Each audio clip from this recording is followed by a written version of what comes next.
में अगर आपने एक का आधा नहीं किया तो आप बिजनेस में ज़्यादा पैसा नहीं कमा पाएंगे। आपका बिजनेस एक स्मॉल स्केल बिजनेस बनकर रह जाएगा। देखिए, बिजनेस अपने आप एक बहुत बड़ी स्टडी है। आप देखेंगे जितने भी लोगों ने बहुत कुछ बड़ा हासिल किया, उन्होंने सख्त फैसले लिए, लीक से हट के लिए, लकीर से हट के लिए। आप अपने आप को सफल मानते हैं वहाँ? मैं तुषार भाई आपसे ही पूछता हूँ कि एक बॉडी फिट कब मानी जाती है, स्वस्थ कब मानी जाती है? अर्थ बिना सब अनर्थ, और आदमी का शरीर, परिवार, सब सामाजिक पहचान पैसे से ही चलती है। तो उसकी आर्थिक जो स्वास्थ्य है वो उसका अच्छा होना चाहिए। ये भाई भाई के रिश्ते को आपने कैसे समझा? देखो, रिश्ता भाई भाई का हो या कोई भी हो, मैं अक्सर इस बात को बोलता हूँ। आप सोच के देखना, 4-5 साल मेहनत करके 2 लाख रुपए इकट्ठे किए, और जब हमने अपने लेवल पे बिजनेस शुरू किया तो 4 लाख का लॉस लग गया। ये सन 2000 के आसपास की बात। अच्छा। अब -2 लाख से दोबारा फिर जर्नी शुरू हुई। तो हमारे गांव में हमारे बारे में लोगों ने अफवाह फैला दी कि ये फेल हो गए। उससे पहले कहते थे कि भाई ये जय किशन के छोरे जो हैं फेल होंगे और हमारी पूरी मंडी को भी खराब करेंगे। तो जब आप कुछ भी करते हैं, जब आप तो उसका विरोध तो होगा। सेम कैनविन फाउंडेशन जब बनी, मतलब बहुत जल्दी मैं यहाँ पहुँचा अभी बताने के लिए, बट हर विषय में आपका विरोध होगा। इस स्ट्रगल से कैसे लड़ना? क्योंकि जितने लोग हमें सुन रहे होंगे, हो सकता है उसमें से बहुत बड़ी संख्या इस बात की हो जो स्ट्रगल कर रहे हैं अपने किसी भी फील्ड। आजकल बिजनेसेस जो डेवलप करते हैं या बिजनेस डेवलपमेंट की जो बात करते हैं, वो ये कहते हैं कि हमेशा बिजनेस वो होना चाहिए जो ऑटो मोड पे चले। ये सिस्टम बनाने वक्त क्या ध्यान रखना चाहिए और कैसे बनाना चाहिए सिस्टम? मैं नहीं कह रहा कि ये सिस्टम मैं बनाता। अब आपके आगे का विजन क्या है कि अब ये पाना बाकी है या ये करना बाकी है? हमें केवल अपने आप को तैयार करना है कि मैं तैयार हूं। हेलो, हाय, वेलकम, नमस्कार। कैसे हैं आप सब लोग? मैं हूं आपके साथ तुषार कौशिक, और आज एक पॉडकास्ट नहीं है, एक सबक आप लोगों की जिंदगी के लिए है। क्योंकि कहते हैं ना कि सोना जितना तपता है उतना ही निखरता है। और जैसे भी बातचीत में चल रही थी हमारे गेस्ट के साथ, तो उन्होंने एक लाइन कही जो मैं यहाँ इंट्रोडक्शन में बोल देता हूँ कि ज्ञान जो है ना, वो एक सोने की तरह होता है, स्वर्ण की तरह होता है। वो जितना आप सुनेंगे, जितना आप उसे तपाएंगे, जितना उसे आप एक्सपीरियंस करेंगे, उतना ज़्यादा आपके लिए वैल्यूबल होगा, उतना ज़्यादा बढ़ेगा। तो आज जो हमारे साथ गेस्ट हैं उनके बारे में एक शॉर्ट मैं आपको यहाँ पर इंट्रोडक्शन दे देता हूँ। गाँव से उठकर गुड़गांव तक पहुँचे, और गुड़गांव के बारे में मुझे कुछ कहने की ज़रूरत नहीं, आप सब जानते हैं। वहाँ पर विंटर्स नाम की एक कंपनी को उन्होंने फॉर्म किया जो आज जानी मानी कंपनी है। क्या करती है, कैसे वहाँ तक पहुँची, वो सक्सेस स्टोरी भी हम जानेंगे।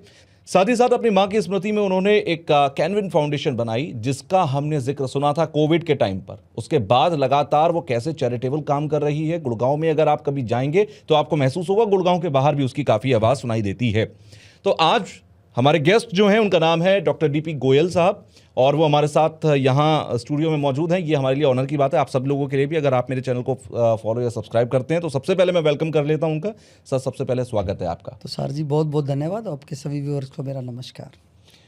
सर, जैसे अभी मैंने बहुत सारी बातें कही कि विंटर्स को आपने खड़ा किया, कैनविन आपका एक ऐसा फाउंडेशन है जो चैरिटेबल है, उसकी अपनी एक अलग सक्सेस स्टोरी है। लेकिन इन सब चीज़ों पर मैं आऊँ उससे पहले मैं ये जानना चाहता हूँ कि सफलता किसे कहते हैं? क्योंकि सफल बहुत लोग हैं, लेकिन उनकी चर्चा अलग तरीके से होती है।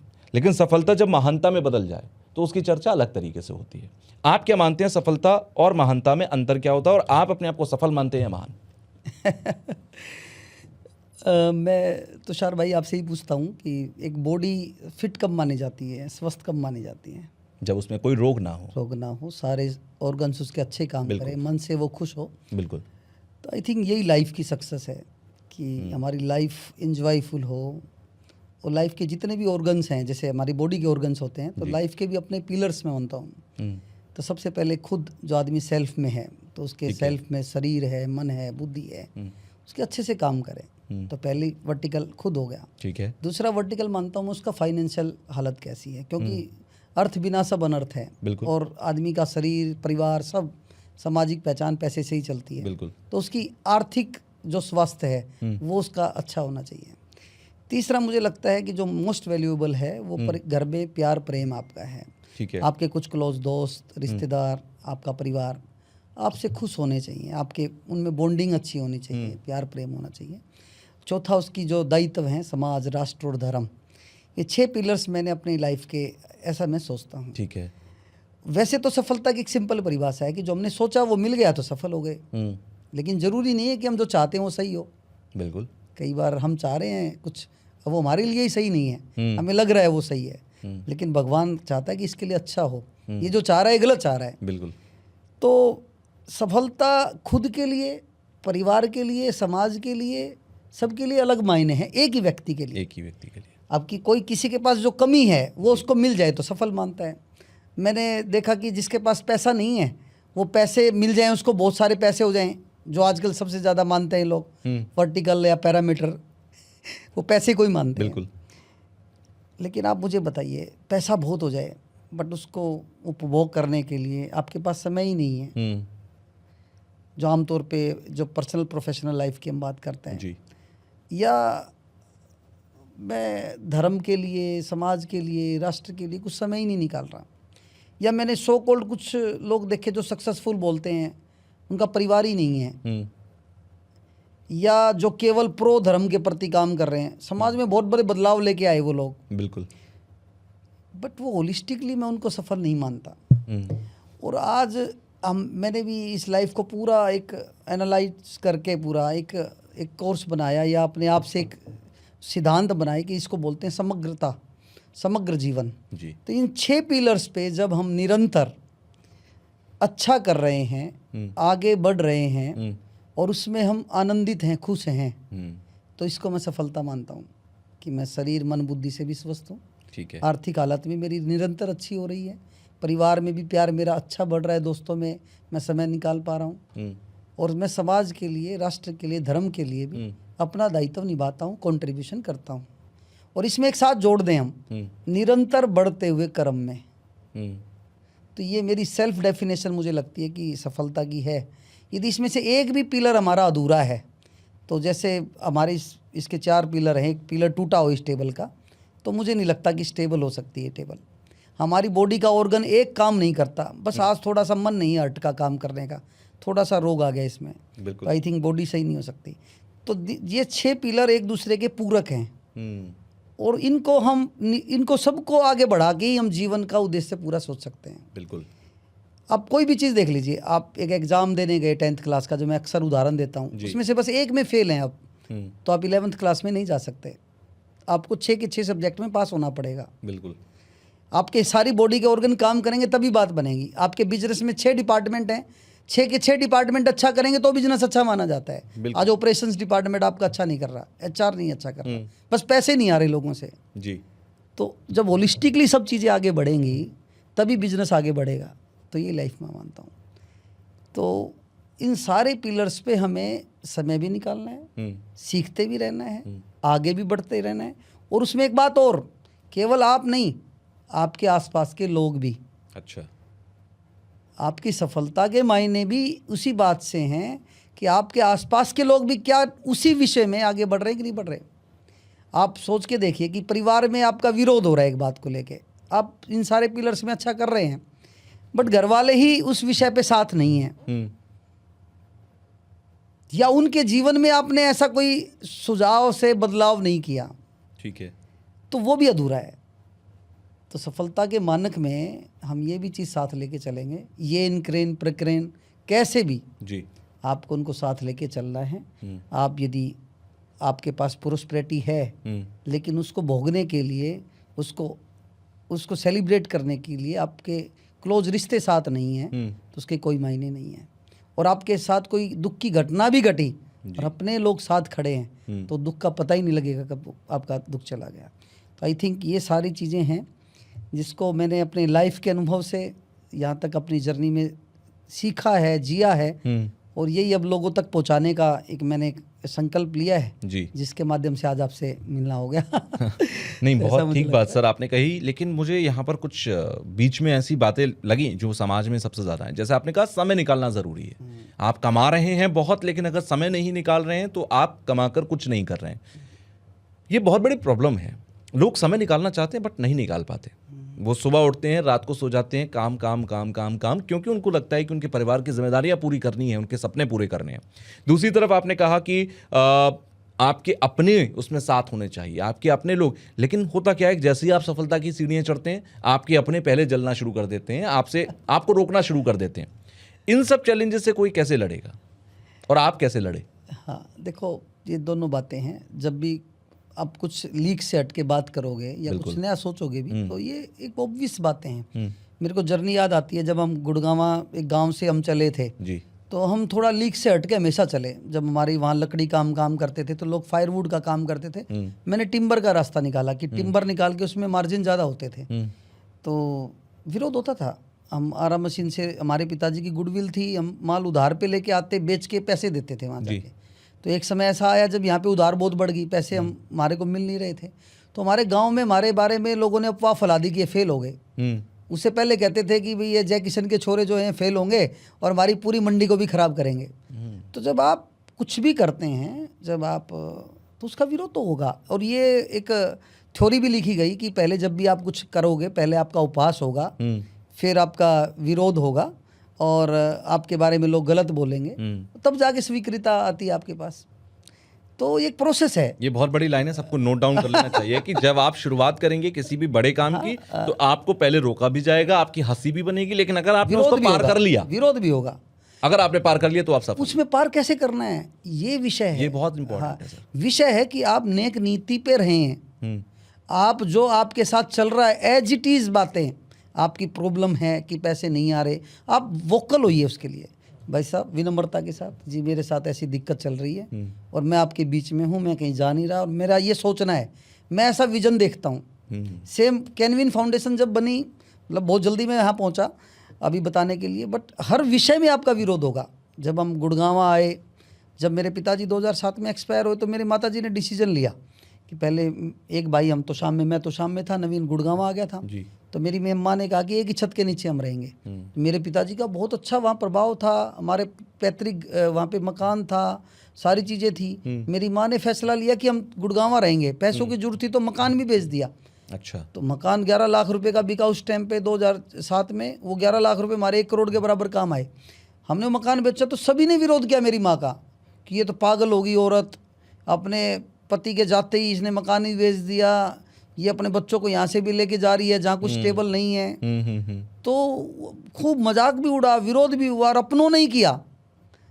बट जब हमारा एक दिशा अच्छी हो, बिल्कुल, हमारा विजन क्लियर हो, फ्यूचर अच्छा दिखता हो, तो हमें कुछ डिसीजन लेने ही पड़ते हैं। आप देखेंगे जितने भी लोगों ने बहुत कुछ बड़ा हासिल किया, उन्होंने सख्त फैसले लिए, लीक से हट के लिए, लकीर से हट के लिए, जो लोग और कर रहे हैं उससे कुछ यूनिक किया, तभी जाके कुछ अलग हुआ। आपकी लाइफ को भी मैं देख रहा था, आपने जो डिसीजन लिया, बिल्कुल, कितना स्टेबल थे आप अपनी जॉब में, बट आपने कितना बड़ा फैसला लिया तुषार जी।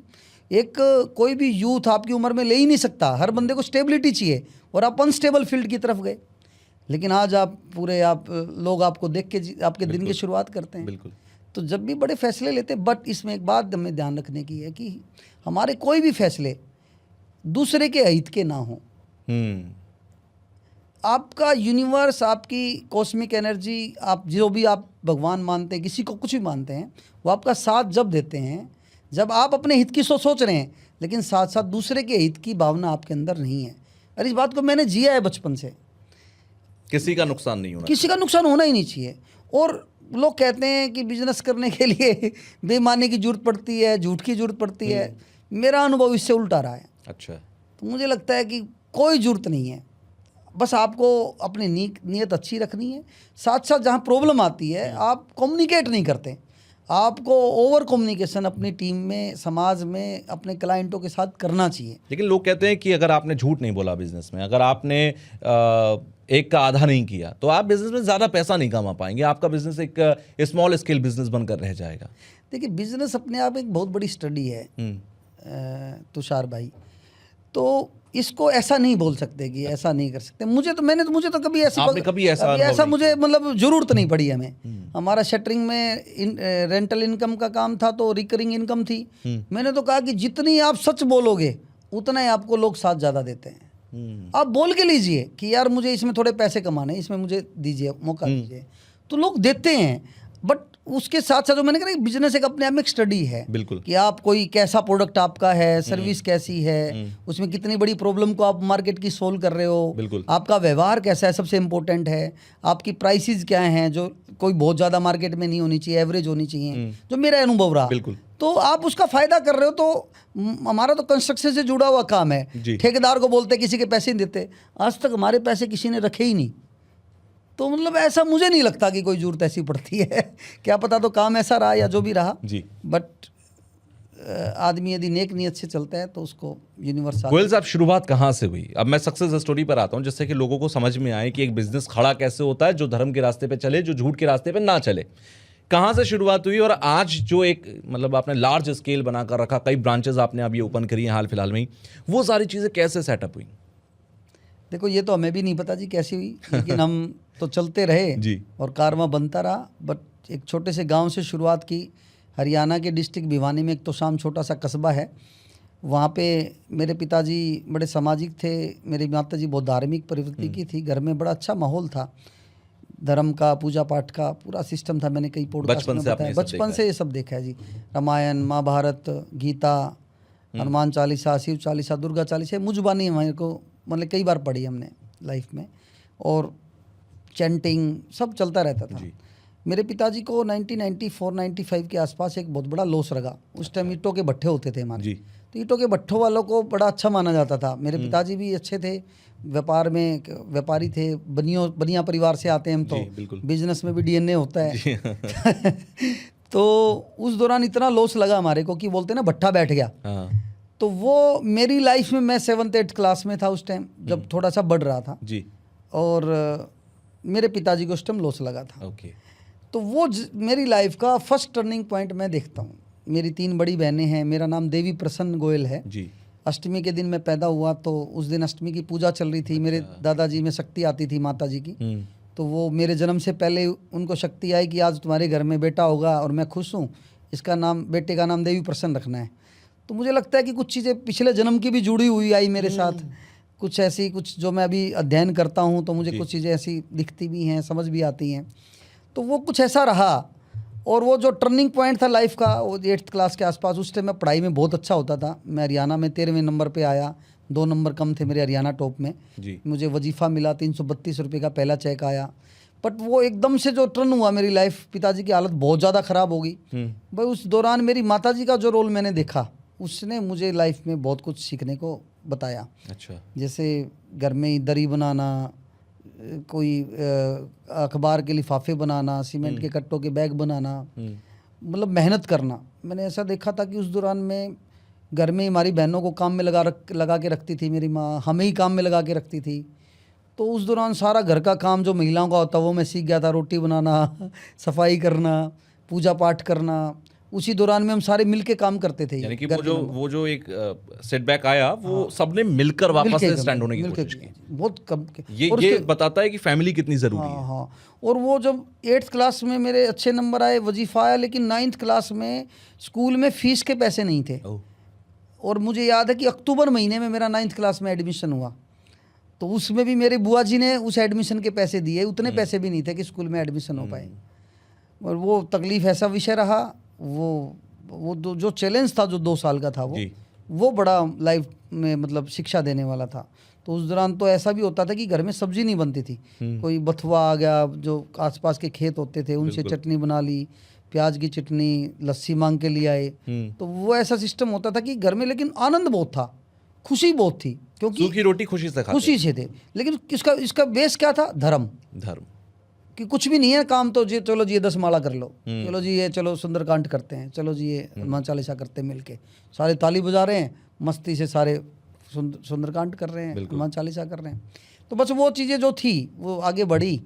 10वीं क्लास मैंने वहाँ से की, उसमें भी मेरिट आई मेरी। फिर उसके बाद 11th-12th में मेरे पास मेडिकल नॉन मेडिकल ली, मैंने भिवानी गया मैं। वहाँ मैं मोरली थोड़ा डाउन हो गया, क्योंकि शहर में गया, शहर में ऐसा देखा कि कुछ अलग माहौल था। बट वहाँ भी क्लास में मेरा ठीक ठाक स्तर था। डॉक्टर बनना चाहता था, मेरे पिताजी चाहते थे कि मैं डॉक्टर बनूँ, मैंने भी सपना था। डॉक्टर नहीं बन पाया, पैसे नहीं थे। फिर तो शाम में ही फिर मैंने स्ट्रीम चेंज की, बीकॉम की, फिर एमए इकोनॉमिक्स की, एमबीए की। और ये सारी मैंने जो 7-8 सालों में पढ़ाई की, ये खुद के पैसों से ही की। ट्यूशन पढ़ाते थे, कहीं बच्चों को कुछ सिखाना होता था, मिल के करते थे ऐसे। तो ट्यूशन के पैसे से फीस भरना, फिर पिताजी ने जैसे व्यवसाय बदला तो 9वीं क्लास से ही घर के पैसे का हिसाब मेरे पिताजी ने मुझे दे दिया था। अच्छा। क्योंकि मेरे पिताजी बहुत सोशल थे, लोगों का मिलना जुलना आना जाना घर में रहता था। तो वो चीज़ें ऐसी थी कि वो सारी चीज़ों ने हमारे को लाइफ में बहुत लर्निंग दी। और बट सबसे बड़ी जो चीज़ रही जो मेरे पिताजी ने सिखाई कि किसी भी स्थिति में हमारे रिश्ते और नाम खराब नहीं होना चाहिए। मेरी माताजी ने कहा कि कोई भी काम करें हम सत्य पे आधारित करें, धर्म के उस पे करें। धर्म की नींव हरी होती है, धर्म पे चलने वाला व्यक्ति परेशान हो सकता है बट वो पराजित नहीं हो सकता। बिल्कुल। वो जिया बस, फिर वो धीरे धीरे करके ऐसा मौका लगा, एक आरा मशीन हुई, आरा मशीन पे हमने काम किया। और जो मैंने पहला काम शुरू किया था वो पिताजी के जब पैसे सब ने इकट्ठे किए हमने मिलके 2 लाख रुपए इकट्ठे हो गए। आप सोच के देखना, 4-5 साल मेहनत करके 2 लाख रुपए इकट्ठे किए और जब हमने अपने लेवल पे बिजनेस शुरू किया तो 4 लाख का लॉस लग गया। ये सन 2000 के आसपास की बात। अच्छा। अब -2 लाख से दोबारा फिर जर्नी शुरू हुई। तो बस वो था कि बस वो डेस्टिनी हमारे को गुड़गांव की तरफ ले आई। लेकिन बड़ी बात इसमें यह है कि आप हारे नहीं। नहीं वरना 2 लाख जुटाकर 4 लाख का लॉस करने वाला इंसान हार के घर बैठ जाएगा। नहीं जी, वो तो जुनून अलग था उस टाइम, उम्र का भी था, सीखने का भी था। फिर वो बस कुछ नया करना है। मेरे पिताजी ने भी हमारे को पूरा मौका दिया, पूरा जो करना करो बेटा, बस गलत नहीं करना। और इस समय पे आप तोशाम में ही थे? तोशाम में ही थे। फिर 2000 में हमने फिर हम कुछ लीक से हटके चलते थे जी। कुछ हमारे वो कहते हैं ना अलग कीड़ा था, वो अलग ही कीड़ा शुरू से था, कुछ अलग करना है, अलग करना है। फिर वहाँ फायरवुड की आरा मशीनें चलती थी, हमने उनमें से टिम्बर निकाल के सप्लाई करना शुरू किया। वो गुड़गांव के व्यापारी वहाँ माल लेने आते थे, तो हमें लगा कि गुड़गांव कोई माल बिकता ही है। तो बस ऐसे ही बस फिर एक गाड़ी लेके हम गुड़गांव वैसे ही चले गए माल बेचने के लिए। माल बिका नहीं था, वहाँ माल बिक गई, फिर एक लीड मिली, फिर उससे बस आगे भगवान की दया से बढ़ता चले गए। ये 2002 से 2007 तक का सफ़र था जी। जो हमने डेली फिर सप्लाई करना शुरू कर दिया।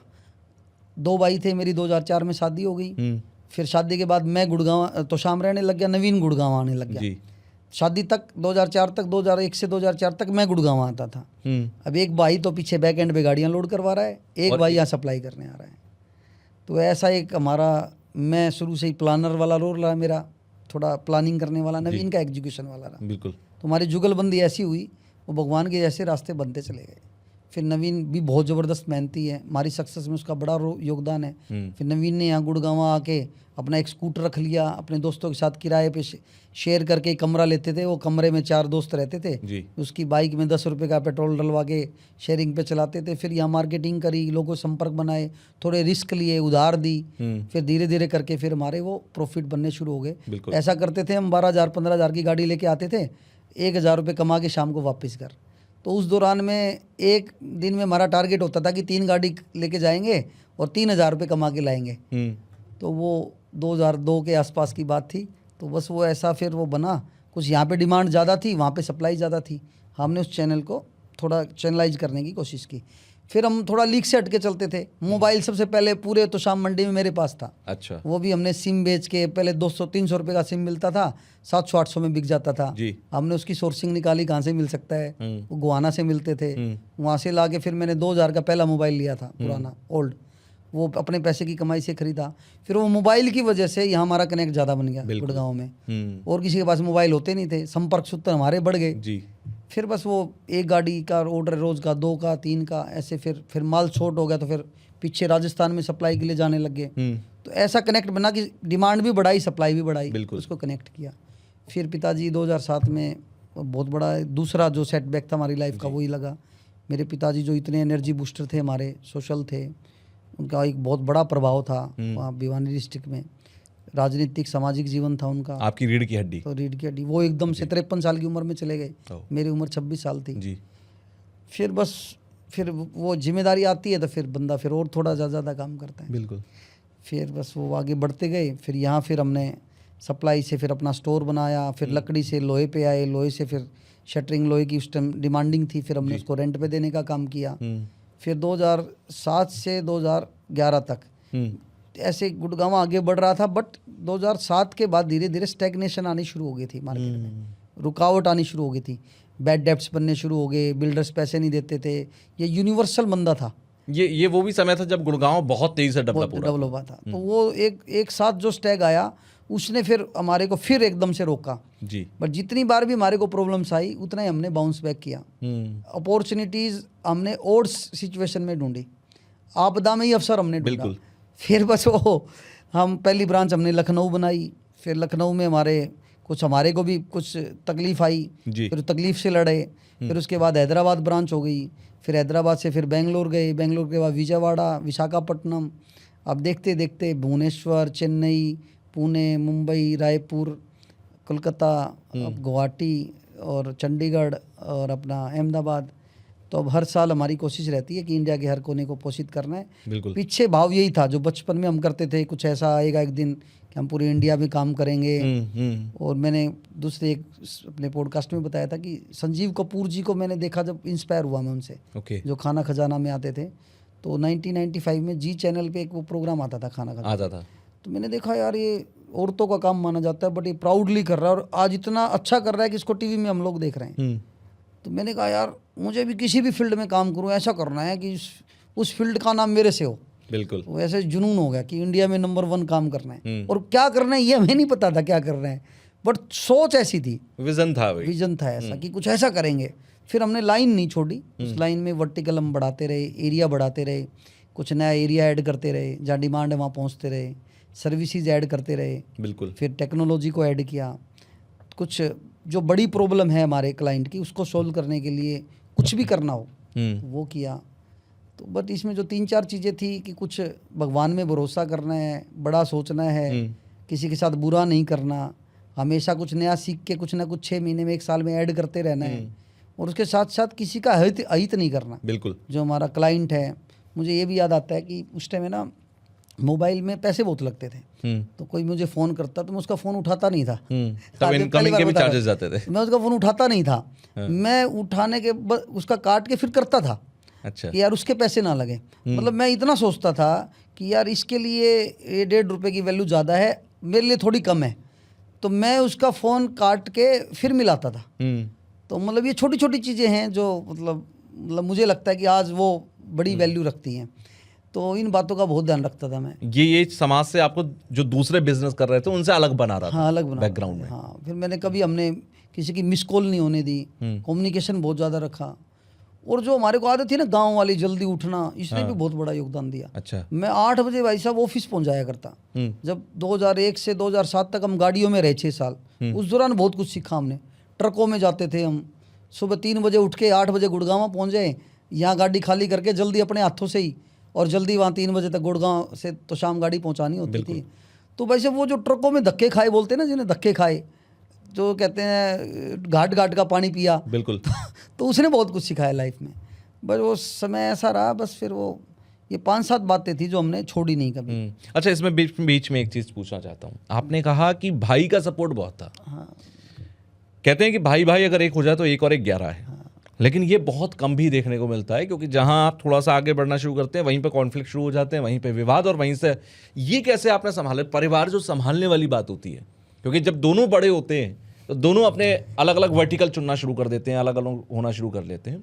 और आज तो लोगों ने रिवाज भी बना लिया, बड़े होने के बाद कहते हैं देखो कल को बिगड़ने से अच्छा है आज ही रास्ते अलग कर लेते हैं। ये भाई भाई के रिश्ते को आपने कैसे संभाला? देखो, रिश्ता भाई भाई का हो या कोई भी हो जी, मैं अक्सर इस बात को बोलता हूँ कि अब जब हम सामने वाले को थोड़ा आगे रखते हैं ना, तो कोई भी रिश्ता खराब नहीं होता। देखो, 2 चीज़ें होती है, करना, एक पाना। बिल्कुल। क्या? एक करना और एक पाना। पाने में आप दूसरे को आगे रखो, करने में खुद को रखो, तो आपका रिश्ता कोई भी खराब नहीं होगा। आज उल्टा हो रखा है, कर तू दे मिल मुझे जाए। आप इसको देखना, हर विषय पे आपका आएगा ये। कोई आप जॉब में हैं, किसी भी रिश्ते में आप, तो क्रेडिट लेने में आप सामने वाले को रखो। और ऐसे में लोग ये भी तो कहते हैं कि फिर हम पीछे रह जाएंगे। नहीं जी, ये नेचर का नियम है। ROI में रिटर्न ऑन इन्वेस्टमेंट होता है। तो पहले क्या करना पड़ेगा? इन्वेस्टमेंट। ये प्रूवन नियम है जो मैंने जीवन में हमेशा जिया है। अच्छा। हाँ, आज किसी भी विषय में DP गोयल नवीन गोयल से पीछे नहीं है। और वो किसने किया? नवीन गोयल ने मुझे किया। थोड़ा पेशेंस रखना पड़ता है। बिल्कुल। आप उसको बहुत अच्छे से प्लान कर सकते हो, ऐसा नहीं है। आपने बिजनेस अच्छा देखा, उन्होंने सोशल अच्छा देखा। 1 और 1 11 एक गाड़ी के 2 पहिए बन गए। बिल्कुल चल ही नहीं सकता उसके बिना। और ये बिल्कुल ठीक है कि 1 और 1 11 होते हैं। इसकी भी एक अच्छी अपनी एक थ्योरी है। जब आप बिजनेस में या ऐसे रिलेशन में होते हैं तो 1 और 1 11 होते हैं, प्रेम में 1 और 1 1 हो जाते हैं। और जब जब ऊपर की बात होती है सनातन की, धर्म की, अध्यात्म की, वहाँ 1 और 1 0 हो जाते हैं। 0 हो जाता है। तो ऐसी बहुत सारी बातें हैं जिसको हम जीवन में अनुभव करते हैं। और ये कोई ऐसा नहीं है कि लिखी हुई बातें हैं या वैसे ही लिख दी, ये हमने जीवन में अनुभव किया है। आज हमारे जितने भी परिवार में रिश्तेदार हमारे साथ जुड़े, जो हमारे स्टाफ में भी लोग हैं, मतलब जीवन जीने की 2 थ्योरी आप मान सकते हो, और दोनों ही बढ़ने की बातें मैं बता रहा हूँ। कि एक थ्योरी बोलती है कि मैं बढ़ूँ, मैं आगे बढ़ूँ, मैं इस पे ध्यान दूँ, तो मेरे साथ जुड़े हुए लोग अपने आप आगे बढ़ जाएंगे। इट्स ओके, ये थ्योरी अच्छी है। बिल्कुल। दूसरी थ्योरी ये है कि मैं ये ध्यान रखूँ कि मेरे सारे लोग आगे बढ़ें। पहले मेरा ध्यान उस बात पे हो, कोई पीछे ना रह जाए। मैं जहाँ हूँ, मैं जिस घर में हूँ, वहाँ के सब लोग आगे बढ़ें। तो वो मुझे, मैं तो अपने आप ही आगे बढ़ गया। आप देखोगे मेरा स्टाफ की इनकम बढ़ रही है, बिल्कुल, तो मेरी इनकम कहाँ कम हो गई? आप सोच के देखो, आप उसकी इनकम कैसे बढ़ा सकते हैं? जब काम होगा अच्छा, कंपनी में इनकम बढ़ेगी, तभी तो उसकी इनकम बढ़ेगी। तो मेरा फोकस ये कि यार इसका घर ठीक चल रहा है कि नहीं चल रहा। मेरी माँ ने हमारे को ये अप्रत्यक्ष तौर पे बहुत बार सिखाया। मेरी माँ एक बिल्लू बस सर्विस वाले होते थे, उनसे उनकी ऐसे हमारी सेटिंग होगी कि जो भी धार्मिक यात्रा हो तो मेरी माँ को जरूर लेके जाओगे। तो मेरी माँ की सहेलियाँ बन गई 10-12, तो उन्होंने पूरे भारत के धार्मिक स्थल उन्होंने यात्रा करवाए। तो मेरी माँ की कितनी सीखने वाली बात है। वो बस वाला कुक लेके जाता था 2 साथ में, और अपनी सारी सेटिंग ले जाता था, सिलेंडर, गैस, चूल्हा वगैरह। तो वो तो भी ऐसा ही था, धर्मशाला में रोकता था और बैठ के खाना बनाते थे कुक वगैरह। बिल्कुल। मेरी माँ पता है कैसी थी? सारी बस वालों की सवारियों का उन कुक के साथ मिलके खाना बनवाती, सबको खाना खिलाती, फिर खाना खाती, जबकि उनका काम नहीं था। तो ये बात बहुत छोटी सी है जी। इसका इस एक बात का हमारे जीवन पे कितना इम्पैक्ट होगा। जब तक मेरी माँ जी, उन्होंने कितने लोगों को अपने काम में जोड़ दिया। हमारे से पैसे ले लेती, भाई मैंने 10,000 रुपये खर्च करने, और जाके हमारे स्टाफ में बांटाती, जो तेरे के फ़र्क पड़ा है, हमारे यहाँ बोलते हैं। तो उनको कोई 200 दे दिए, किसी को 500 दे दिए। बात बहुत छोटी छोटी है। सर्दी शुरू होती, उनको गर्म कपड़े देना, उनको कंबल देना, ये उनके रूटीन की हैबिट थी। जब कुछ था भी नहीं तब भी ऐसा था। तो बस ऐसा ही था, वो जर्नी ऐसी रही। जब गुड़गांव आए तो 100 गज के मकान में हम दोनों भाई मैरिड थे, तो हम एक ही 100 गज के मकान के फ्लोर पे 3 साल हम रेंट पे रहे। तो मतलब जो जर्नी थी ना स्ट्रगल वाली, और जो जीवन के जो मानवीय मूल्यों की जो एक बेस बन रहा था, उसने लाइफ में बहुत गाइडेंस देने का काम किया। और आज जो तकलीफ जो आज यूथ को या किसी को भी आ रही ना, वो ये कि उसकी फाउंडेशन स्ट्रॉन्ग नहीं है। जो जीवन जीने के मूल्य होने चाहिए, वो कहीं ना कहीं डिस्टर्ब्ड हैं। तो आप लर्निंग कितनी कर लो, आप टेक्निकल, आप कितनी स्किलफुल हो जाओ, बट आपका फाउंडेशन, जो आपकी मोरल्स हैं, आपके एथिक्स हैं, जो प्रिंसिपल्स हैं, तो फाउंडेशन तो वो होनी चाहिए ना। तो सर भाई, नींव कमजोर है तो मकान कितना टिकेगा। हाँ, तो वो चीज़, वो रिश्ते हों, जो रिश्ते हैं, तो रिश्ते तो सिर्फ एक ही चीज़ में है कि आप देने की सोच रखो। और आज इतना, जितने भी हम पढ़े लिखे होते जा रहे हैं, जितनी हमारे पास डिग्रियां जुड़ती जा रही हैं, उतने ही हम सेल्फ सेंटर्ड होते जा रहे हैं। अब घर में 4 बच्चे हैं एक माँ बाप के, 3 सबसे पहले ज़्यादा पढ़ लिख के कोई विदेश जाएगा, कोई साउथ में जाएगा, कहीं और जाएगा। जो कम पढ़ा लिखा होता है वो माँ बाप को अपने साथ रखता है। तो इसका मतलब ये हमें समझना पड़ेगा, जो मैंने सक्सेस की भी डेफिनेशन दी, कि आपके 6 पिलर आपके साथ हैं या नहीं है। और आज तो ये ट्रेंड है, खासकर पंजाब के अंदर मैं देखूं, बच्चे चले जाते हैं बाहर दूसरे देश, माँ बाप अकेले बूढ़े और यहाँ हैं। क्या ये सफलता है? बिल्कुल भी नहीं है। आपने करोड़ों कमा लिए। सबसे ज्यादा असफल वही हैं। मतलब हो सकता है मेरे व्यूअर्स मेरे से थोड़ा कॉन्ट्राडिक्ट करें जी, क्योंकि सुनने वाले हो सकते हैं आपके व्यूअर यही ज्यादा, लेकिन माँ बाप वो महसूस करेंगे, कहीं ना कहीं, लेकिन वो महसूस करेंगे कि शायद बच्चे को भेजकर हमने गलती कर दी। हाँ, वो तो होता ही है जी। बहुत सारे एग्जांपल मेरे सामने। आप पंजाब क्यों, आज पूरा गुड़गांव में ये हाल है। बिल्कुल, गुड़गांव में, पुराने गुड़गांव में माँ बाप रह रहे हैं और नए गुड़गांव में बच्चे रह रहे हैं। आप गुड़गांव की बात करिए आप। बिल्कुल। अब थोड़ा सा सुकून इसी बात का है कि भी चलो, मतलब हम दोनों भाई साथ हैं, रिलेटिव साथ हैं, साथ मिलके काम कर रहे हैं। तो मायने तो सफलता के कह लो या खुशी के कह लो, वही है ना। अच्छा, बड़ी अच्छी बात आपने कही। मैं दर्शकों को भी बता दूं कि जैसे जैसे लोग आगे बढ़ते हैं, जब भी मैंने शुरुआत में भी कहा था कि रिश्तेदारों को थोड़ा छोड़ते चले जाते हैं, या ये सोचते हैं कि अरे बिजनेस में इन्वॉल्व मत करो अपने रिश्तेदारों को, वरना बात बिगड़ती है, रिश्ते बिगड़ते हैं। आपके साथ खासियत ये है कि आपने रिश्तेदारों को, बचपन के दोस्तों को और अपने आसपास के सब लोगों को अपने बिजनेस में शामिल किया। वो सब लोग आपके साथ मिलकर काम कर रहे हैं। ये सोच ने आपको रोका नहीं कि अरे ठीक है उनकी मदद कर देंगे, उनको आगे बढ़ा देंगे, लेकिन अपने साथ मत रखो? देखो, बात तो आपकी भी बिल्कुल सही है कि आप वैसे मदद कर दो, वैसे तो अच्छा मॉडल वही होता है। अपने काम में आने वाले टाइम में फिर आगे जाके तकलीफ आती है, और कई बार हमें भी आई। लेकिन मेरी माँ ने भी एक बात हमेशा सिखाई हमें कि पता नहीं किसके भाग का हम खा रहे हैं। तो अब वो जो कोई रिलेटिव है हमारा, वो कुछ भी थोड़ा उसका काम ठीक नहीं चल रहा, हमें भी अपना काम बढ़ाना है, तो वो साथ हैं, तो उसकी वजह से हमें, अब जैसे हम 18 शहरों में काम कर रहे हैं, हमने क्या किया, हर शहर में एक पार्टनर बनाया अपने रिश्तेदार को, और उसमें एक स्टाफ को हमने पार्टनर बनाया। वो स्टाफ और रिश्तेदार को हमने मिला के वो उसको शहर दे दिया। हमारी गाइडेंस है, हमारा गुडविल है, हमारी एक नॉलेज है, बिल्कुल, और हमारा फाइनेंस है, वो काम करता है इनडायरेक्टली, और डायरेक्टली वो इन्वॉल्व होकर ब्रांच को चलाते हैं। तो आप भी तो आगे बढ़ रहे हो ना। बिल्कुल, आप किसी गैर पर भरोसा करने से अच्छा अपने किसी अपने पे कर लो। कोई ऐसा नहीं है, कोई भी आदमी ऐसा नहीं होता। बिल्कुल। और मान लो कुछ आपके 1-2-5% 10% रिश्तेदार बोलते हैं ना, आजकल ये बड़ा ट्रेंड है यूथ का कि भाई रिश्तेदारों से दूर रहो, यही सबसे पहले टांग खींचते हैं। हाँ। तो यार टांग खींचेंगे तभी तो हम अनुशासन में रहेंगे। जिन लोगों ने मुझे गालियां दी तो शाम से निकलते हुए, आज उनकी वजह से तो हम यहाँ सही हूँ मैं। जब हम गुड़गांव में आए तो यहाँ के लोगों ने इतना विरोध किया, उनके विरोध की वजह से तो हम आगे बढ़ा। तो कुछ रिश्तेदार आपके 10-20% ऐसे हैं, फिर उनके लिए ऐसा क्यों सोचना कि वो खराब है? वो हमें अनुशासन में रखते हैं, और कौन रख सकता है आपको बताओ? तो आपका नजरिया ऐसा होना चाहिए।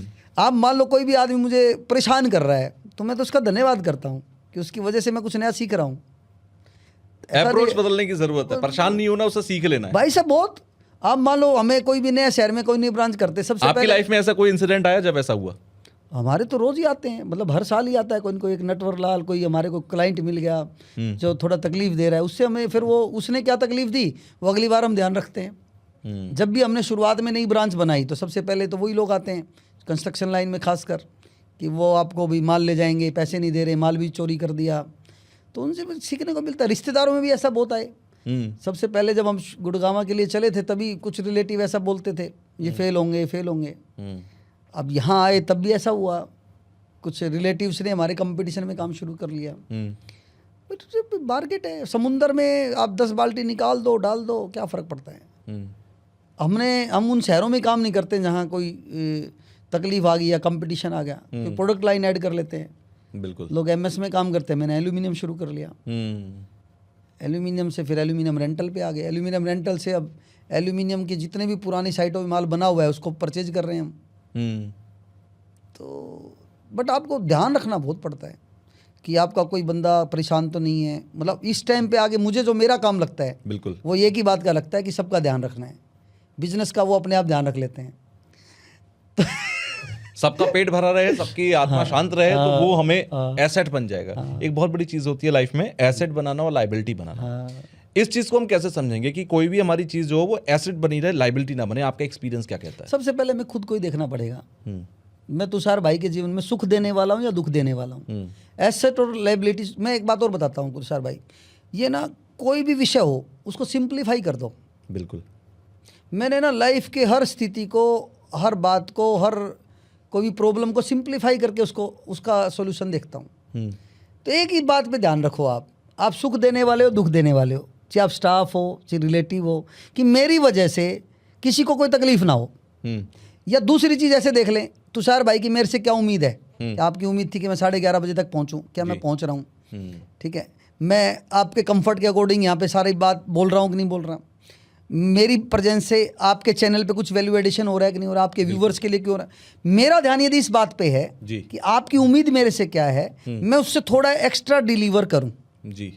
अब होटल पे हम खाने जाते हैं तो कुछ उन्हें सलाद एक्स्ट्रा दे दिया, कुछ नींबू मिर्च मसाला चटनी एक्स्ट्रा दे दी, कुछ उसने अच्छे से वेलकम किया, जाते हुए उसने थोड़ी सौंफ सुपारी एक्स्ट्रा दी। बिल्कुल, तो हम उसको याद रखते हैं जो एक्स्ट्रा मिला, और ये हमारी टेंडेंसी भी है। आपसे जितना कमिटमेंट किसी का था, आपने उससे ओवर डिलीवर करना है, ओवर प्रॉमिस नहीं करना, ओवर डिलीवर करना, देने की सोच रखनी है, लेने की नहीं। सिंपल। आप यदि एक्स्ट्रा दे रहे हो तो आप एसेट हो, आप एक्स्ट्रा नहीं दे रहे तो बोझ हो। आपने 20,000 रुपये, मैंने 20,000 रुपये सैलरी ली और 20,000 का ही काम किया, तो भी मैं एसेट्स नहीं हूँ।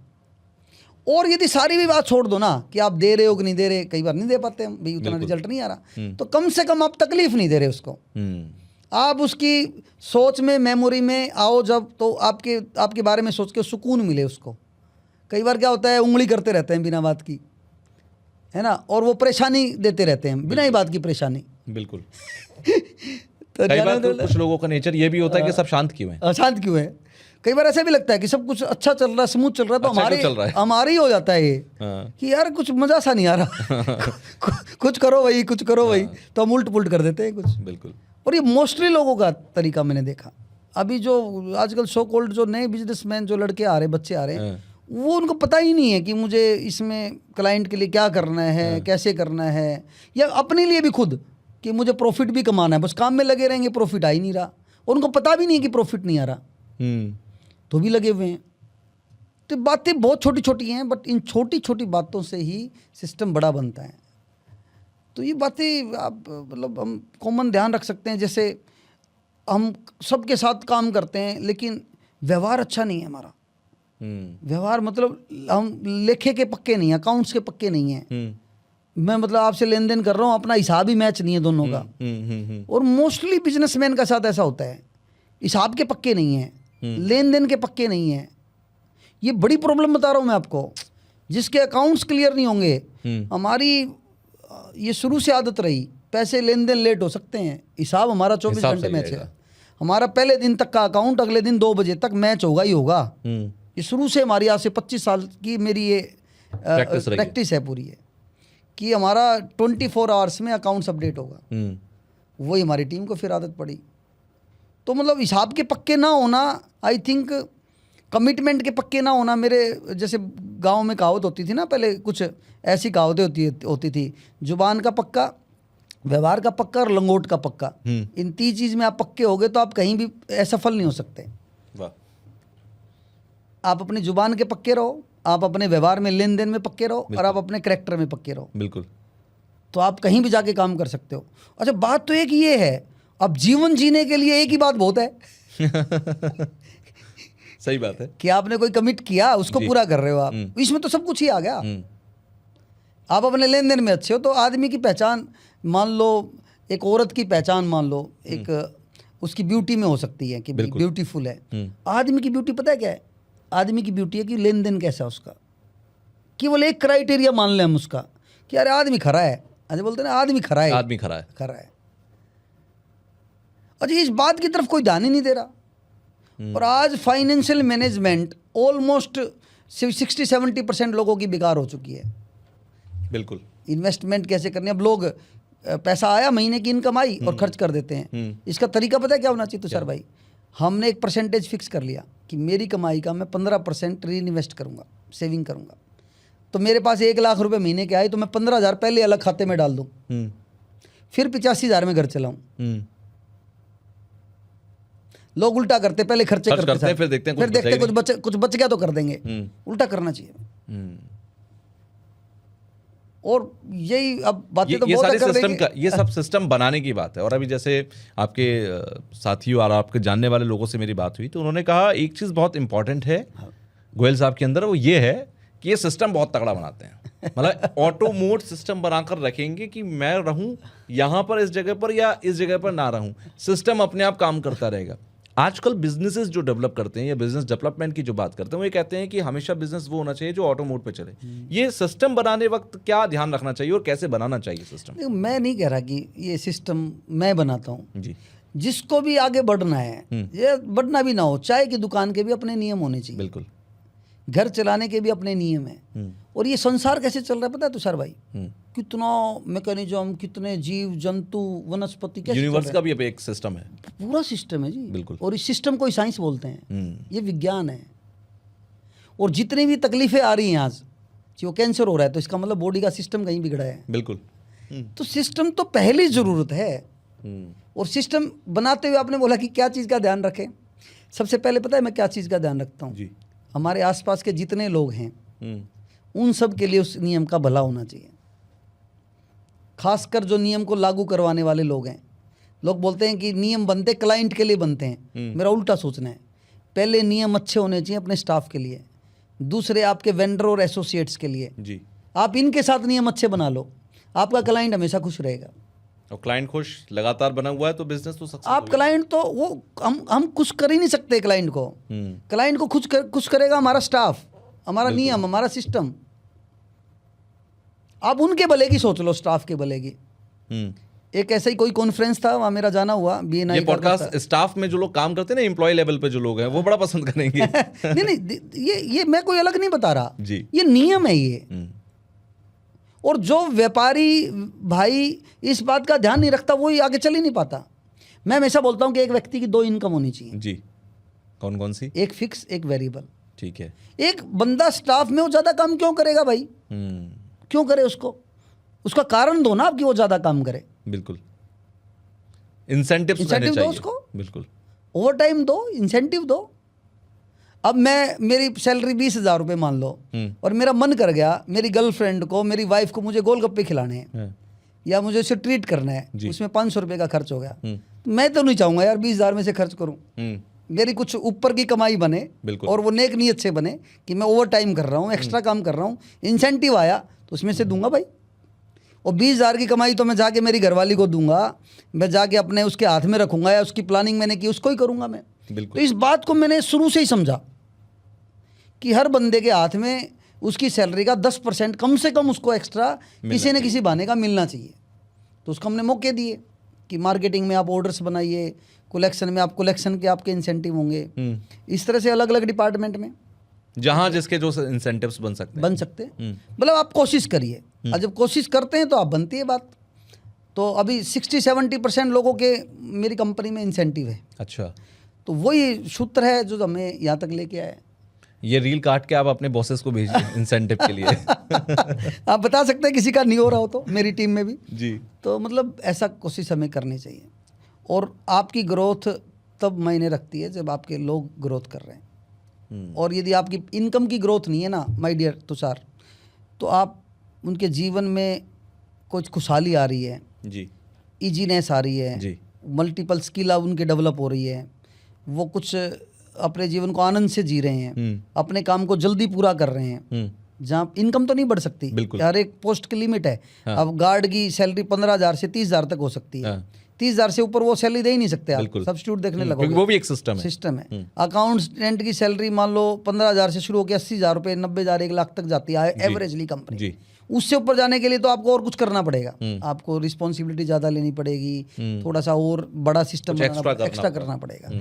बट यदि आपकी इनकम नहीं बढ़ रही तो आपके जीवन में आसानी कितनी आ रही है, तो आप उसके जीवन को आसान करने के लिए क्या कंट्रीब्यूट कर रहे हो? मेडिकल पॉलिसीज हैं, आप उनकी खुशी में शामिल हो रहे हो, उनको एक फैमिली वाली फीलिंग दे रहे हो। तो दीज आर स्मॉल थिंग्स।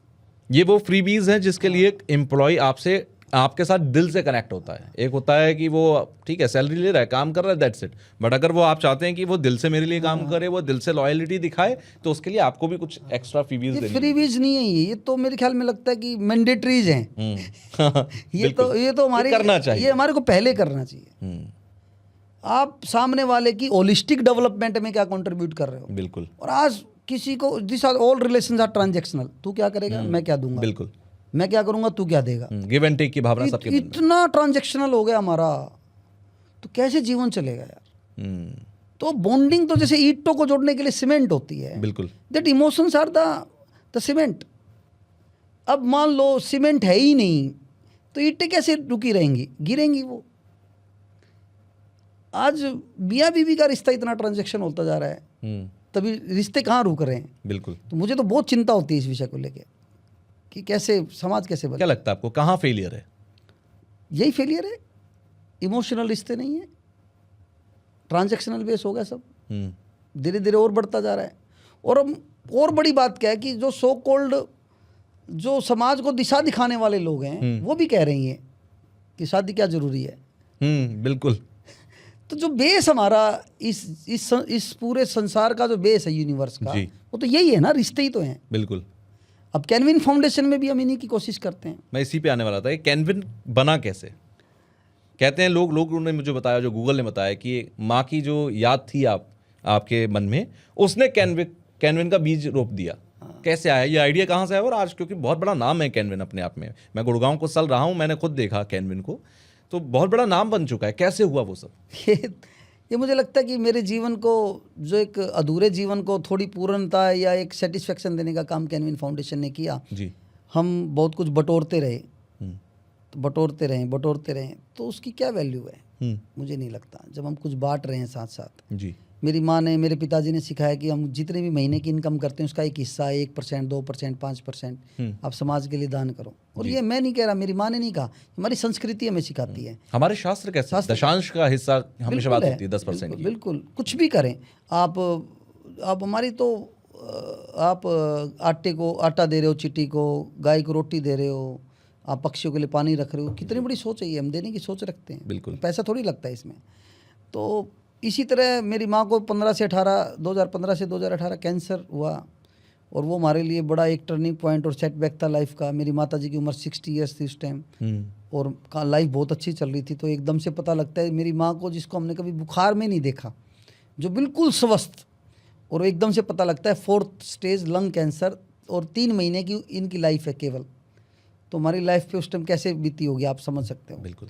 और बस वो एक ऐसा फेज़ था, कुछ बचपन से ऐसा था। मेरे पिताजी ने सीख दी कि समाज के लिए कुछ करना है, तो वो भी साथ में एक वो था मन में कि कुछ करना है।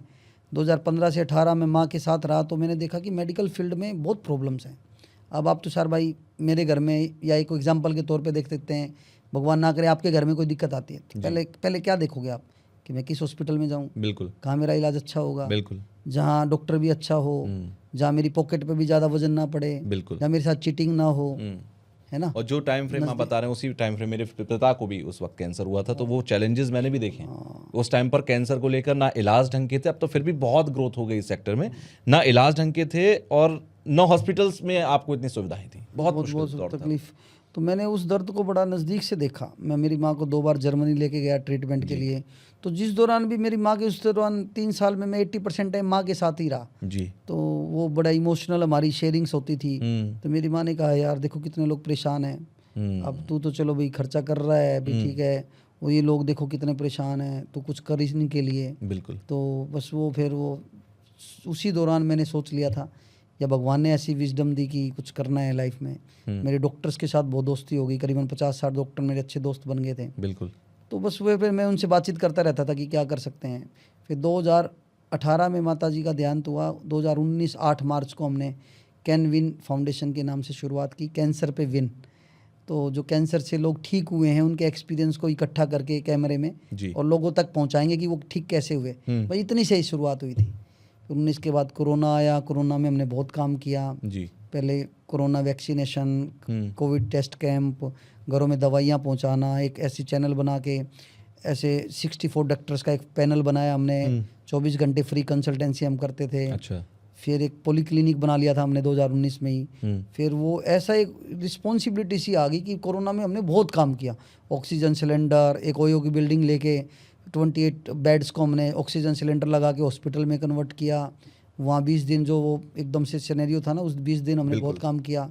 करीबन कोविड की सेकंड वेव की बात कर रहा हूँ। उसके बाद फिर हमने प्लाज्मा बैंक बनाया, जिला प्रशासन के साथ मिलके काम किया जी। तो वो एक अथॉरिटी मिल गई हमें शहर की तरफ से, एक पहचान मिल गई। और अथॉरिटी और रिस्पॉन्सिबिलिटी मिलती है तो आप और ज़्यादा काम करते हो। बिल्कुल। एक्नॉलेजमेंट मिली। बिल्कुल सही बात है। फिर वो धीरे धीरे करके पता ही नहीं लगा कब में 5-6 साल में 5 पॉलीक्लिनिक हो गए, एक कैनविन आरोग्य धाम हो गया, एक कैनविन आरोग्य रथ चलाते हैं हम, जो कॉलोनियों में जाके 20 रुपये में 3 दिन की दवा भी देता है, डॉक्टर कंसल्टेंसी भी। 100 रुपये पर्ची में आज करीबन 1500 परिवार रोज़ वहाँ पे सेवा लाभ ले रहे हैं। 3 ऑपरेशन थिएटर हैं, डायलिसिस का है, आँख नाक कान गला जच्चा बच्चा, आपके लीवर किडनी सारी तरह के डॉक्टर, हार्ट के न्यूरो के डॉक्टर वहाँ बैठते हैं जी। बस वो कहते हैं ना कि मैं अकेला चला था और कारवां बनता चला गया। तो ऐसा बना कि आज देखता हूँ मैं पीछे मुड़ के तो मुझे विश्वास नहीं होता ही कैसे हुआ। उसमें आज करीबन 3,50,000 के आसपास परिवार यूनिक हमारे वहाँ से एनरोल होकर सेवा ले चुके हैं। अच्छा। 8.5 लाख ओपीडी हमने की हैं। अच्छा। 1700 से ज़्यादा डिलीवरी हो चुकी, 2000 से ज़्यादा सर्जरी हो चुकी वहाँ पे, और करीबन 10,000 IPD, 10,000 dialysis, MRI market rate बड़ा नंबर है। 8,000 11,000 के आसपास हमारे गूगल रिव्यू हैं 4.9 में। और मतलब वो तो चलो एक छोटी बात है, बट मेन बात वो है कि कोई एक बंदा जो तकलीफ में है जी उसको थोड़ा सा हमने तकलीफ में राहत दी। उस बंदे की जब आंखें मुझे आशीर्वाद देती हैं तो हमें हौसला मिलता है। वो कहते हैं ना, जो जैसे प्रॉब्लम्स आती हैं, तो जब मैंने ऐसा सोचा तो मैंने एक मेरे दोस्त से शेयर की बात, जी। जो मेरा बहुत क्लोज दोस्त है। हाँ। तो मनीष भाई, उससे मैंने बात करी तो मैंने कहा, वो हंसने लग गया। मैंने बोला पैसे तेरे पे ज़्यादा हो गए जब ये एनजीओ बना रहा था, कि ब्लैक वाइट करेगा। फिर उसने बोला कि तेरे इससे क्या हो जाएगा, कितने मरीज ठीक हो जाएंगे, तो मतलब क्या फ़र्क पड़ेगा किसी को, तो ऐसे ही पागल होगा, तेरा बिजनेस भी ख़राब होगा। और अब किसी को देखता हूँ, कोई इलाज ठीक हुआ किसी का, किसी के पैसे बचे, किसी का कुछ हुआ, तो लगता है कि मन में सुकून आता है कि यार फ़र्क पड़ता है, बहुत पड़ता है। वो बात आपके लिए बहुत छोटी हो सकती है, लेकिन वो किसी परिवार के लिए बहुत बड़ी बात होती है। हाँ। अब सर्जरी हमारे यहाँ 30-35 हज़ार में सारी सर्जरी हो जाती है, जो जी। बड़े हॉस्पिटल में 2-2.5-3 लाख की सर्जरी होती हैं। तो मतलब घुटने बदलने तक की सर्जरी वहाँ होती है। मतलब एक न्यूरो और हर्ट को छोड़ के सर्जरी में सारे काम हमारे वहाँ डॉक्टर्स, और सारे MBBS MD डॉक्टर हैं, बहुत क्वालिफाइड डॉक्टर हैं, और मुझे तो उनकी नॉलेज भी नहीं थी। और बताऊँ क्या कि डेस्टिनी कैसे आपको तुषार भाई वहाँ लेके जाती है। मैं डॉक्टर बनना चाहता था, डॉक्टर नहीं बना। आप देखना कैसे भगवान मतलब इच्छा पूरी करता है। जी। मुझे कैनविन फाउंडेशन के उस पर बेंगलोर यूनिवर्सिटी ने डॉक्टरेट की उपाधि दी। अच्छा। मेरे काम को देख के, और डॉक्टर वाला फील्ड में दिया। अभी करीबन 122 डॉक्टर काम करते हैं कैनविन में, मैं डॉक्टर नहीं हूँ, और डॉक्टरेट मेरे आगे लग गई, डॉक्टर वाला काम मिल गया, और आज करीबन 1500-2000 परिवार वहाँ पे रोज़ सेवा ले रहे हैं। फिर उसके बाद भी एक अलग सा ही मतलब दिखता है कि यार कितना मतलब यूनिवर्स कैसे अपने आप को कैसे काम करता है, हाँ, कैसे लॉ ऑफ ड्यूटी लगाता है। हाँ, फिर वो बस सोचा कि हमारा तो क्या, कुछ ना कुछ नया करते रहना है हर 6 महीने में। फिर महिलाओं पे काम करना है, महिला कौशल सेंटर बनाए, फिर रोजगार सेंटर, सच्चा साथी ब्रिगेड, जन सेवा केंद्र, जहाँ सरकारी सुविधाओं को घर घर तक पहुँचाना है सरकारी कॉस्ट पे। फिर धर्म के लिए भी हमारी, जैसे मैंने 6 पिलर बताए ना, बिल्कुल, कि मुझे लगता है कि बोलने से क्या होगा, करके दिखा, कुछ करके दिखा। तो फिर मैंने जब राम मंदिर बना तो हमने संकल्प लिया 1008 घरों में हम सुंदरकांड के पाठ करेंगे। तो मैंने टीम बनाई, उसका मैकेनिज्म बनाया, कॉल सेंटर बनाया। लोग कॉल करते थे, मेरे जन्मदिन पे सुंदरकांड कराना है, मेरे बच्चे के एनिवर्सरी पे करवाना है, उसकी सगाई हुई उस पे करवाना है। हमारी टीम जाती थी वहाँ पे, मैं पहुँचता था। मैंने एक दिन देखा तुषार भाई, एक झोगी झोपड़ी में बच्चे के जन्मदिन पे उसके घर पे पूरी छत नहीं है। अच्छा। और वो बाहर सुंदरकांड का गली में पाठ करवाया उसने। तो मैं गया उसके पास, तो वो मुझे घर में लेके गया अंदर, तो वो जी बैठने के लिए भी जगह नहीं थी। तो उसकी आंखों में आंसू आ गए। बोले जी मैं तो कभी सोच भी नहीं सकती थी, अभी मैं ऐसे मेरे भी रोंगटे खड़े हुए बताते हुए। वो कह रहे कि जी मैंने कभी सोचा नहीं था कि मेरे बच्चे के जन्मदिन पे मैं सुंदरकांड का पाठ करवा पाऊंगी। तो वो बातें बहुत छोटी छोटी हैं जी, बट एक अच्छा क्लब होके कैसे हम अपनी सोसाइटी के प्रति रिस्पॉन्सिबिलिटी निभा सकते हैं, इसका प्रयास किया। और सुकून मिलता है कि हर घर तक एक उसी भाव से हम पहुँचे। अच्छा, आज मैं नंबर्स में कोई भी बात करूं तुषार भाई कि हम 2000 हमारे विंटस में स्टाफ है, हमारा परिवार है, 3500-4000 हमारे क्लाइंट हैं, हमने 1.25 लाख टन हमारा खुद का माल हुआ, हमने पूरे इंडिया में सप्लाई दी, काम किया। बट पता है सुकून किस बात का है तुषार भाई, कि आज सबसे हमारे अच्छे रिश्ते हैं। पहला क्लाइंट, पहला वेंडर, पहला स्टाफ आज हमारी कंपनी में है। एग्जीक्यूटिव से हमारा वो एग्जीक्यूटिव आज सीईओ की पोस्ट पे है। आज सबसे हमारे मधुर संबंध हैं, हम किसी के साथ आज तक गलत करना नहीं पड़ा। तो इस बात का जो सुकून है या रियल जो सेटिस्फेक्शन है वो इस बात का है। अब कैनविन में भी सुकून और सेटिस्फेक्शन इस बात का है कि जिन प्रिंसिपल को लेके हम आगे बढ़े थे, बिल्कुल, कि किसी से कमीशन नहीं लेना, किसी के साथ गलत नहीं करना, किसी के साथ कोई गलत व्यवहार नहीं करना, आज उन पे कायम है हम। तो मैं बताऊं कि हमारी सही परीक्षा हमारे विपरीत समय में नहीं है सर भाई। जब हमारे पास कुछ होता है तब हम क्या किस भाव के साथ उन्हीं नियमों पे हैं। सबसे मुश्किल काम वो है। आज बस इसी बात की हम कोशिश करते हैं। भगवान से मैं प्रार्थना भी करता हूँ कि भगवान कभी ईगो ना आए, कभी गलत रास्ते पे ना चलें, गलत आदतों में ना पड़ें। कोई लोग कहते हैं नशा करना जरूरी है, दारू पीनी जरूरी है, जब भी दोस्त बनते हैं, जब भी क्लाइंट बनते हैं। बिल्कुल, मेरे को जरूरत नहीं पड़ी, और बस उसकी जरूरत ना पड़े कि भाई गलत रास्ते पे चलें। तो मुझे लगता है इस बात की ज़्यादा एक मन में खुशी है। तो बस वो बस अभी चल रहा है, अब कुछ ना कुछ नई बातें दिमाग में आती रहती हैं कुछ ना कुछ। ये भी मेरा जो पॉडकास्ट में आने का मकसद है वो भी यही है कि मैंने जो 44 साल की उम्र है मेरी आज, मैंने जो एक्सपीरियंस कमाए वो मैं बांटना चाहता हूँ। अब मान लो कोई यूथ है 20, 22, 25 साल का लड़का है जो मेरे अनुभव से कुछ ना कुछ अपने जीवन में सीख सकता है, फाउंडेशन मजबूत कर सकता है। उसके 20 साल बच गए उसके, बिल्कुल उसके मैंने 20 साल बचाए उस बात को जो मैंने सीखा। और कई चीज़ें तो मैं अभी जो सीखता हूँ, मान लो अभी 2, 4, 6 महीने में सीखा, मुझे लगता है यार इतनी छोटी सी बात मुझे आज तक नहीं पता। तो यार मुझे ये व्यवहार की एक छोटी सी बात अभी तक नहीं पता थी। तो यार आज मैंने इसको सीखा, तो मुझे जल्दी होती कि मैं जल्दी कैसे इसको लोगों को बताऊं। लोग कहते हैं कि तू लोगों को सिखा के अपने लाइन में कंपटीशन बढ़ा देगा, तू ये है मेरा कई बार घर में भी जिक्र चलता है। बट मुझे इस बात में अच्छा लगता है और मेरा अभी कोई और मोटिव नहीं है, कोई मोटिवेशन स्पीकर या कुछ, मुझे कुछ नहीं बनना। बट ये कि मुझे मेरे अनुभव नेचर को वापस देने हैं, तो इसी मकसद से आए हैं।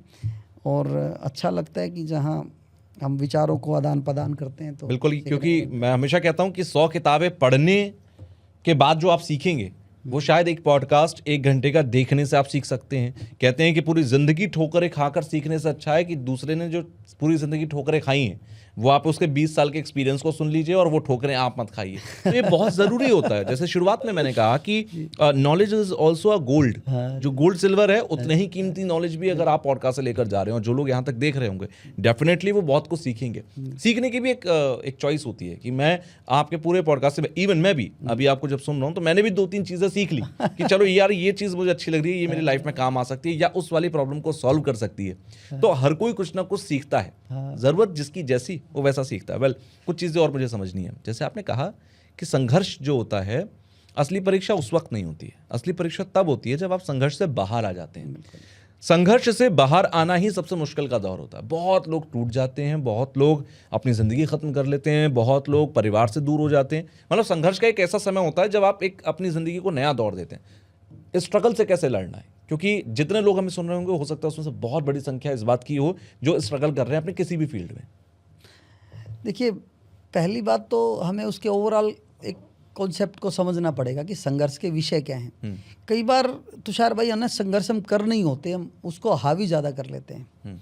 हम यदि पेन डाउन करें हमारी कोई भी प्रॉब्लम को, तो मुझे लगता है कि 50% सोल्यूशन उसका लिखने से ही हो जाता है। बहुत सारे लोग हम माइंड में एक क्लटर बना के रखते हैं चीज़ों का। आज सबसे ज़्यादा प्रॉब्लम जिसके पास कुछ हो गया ना, वो ज़्यादा संघर्ष कर रहा है। वो बहुत छोटी छोटी चीज़ों को लेके परेशान है। तो खुशी आपके पास कुछ होना नहीं है। बिल्कुल, संघर्ष आपका 70% टाइम पे आपका बनाया हुआ है जी। आप उसको डॉक्यूमेंट करिए। आपकी लाइफ के लिए क्या इंपॉर्टेंट है, किन विषयों को लेके आप आगे बढ़ रहे हो, उसमें कौन से विषय आपके कंट्रीब्यूट कर रहे हैं, जो वो हैं वो इम्पोर्टेंट है। फिर उसका क्या आपके पास ऑप्शंस हैं, क्या उसका सॉल्यूशन हो सकता है। बिल्कुल, उसमें जो सबसे बड़ी बात है, जब आप दूसरों की हेल्प लेते हो उस टाइम उस हेल्प से आपको बहुत फ़ायदा होता है। आप कई बार क्या होता है, अपने ईगो के चक्कर में दूसरे से बात ही नहीं करते। आपका किसी से भी कोई बात है, मतलब कोई भी विवाद है, संघर्ष है, तकलीफ है, आप उससे बैठ के अकेले में बात करिए, 1 to 1 बात करिए।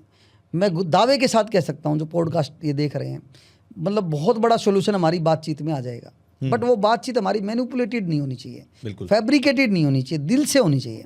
तो आप उसके पॉइंट्स लिखिए। कई बार आप कह सकते हो कि यार हम तो किससे करें, वो जिसको बताएं वही फ़ायदा उठाएगा, वो भी हमें चूज करना है, उसको हम देखें।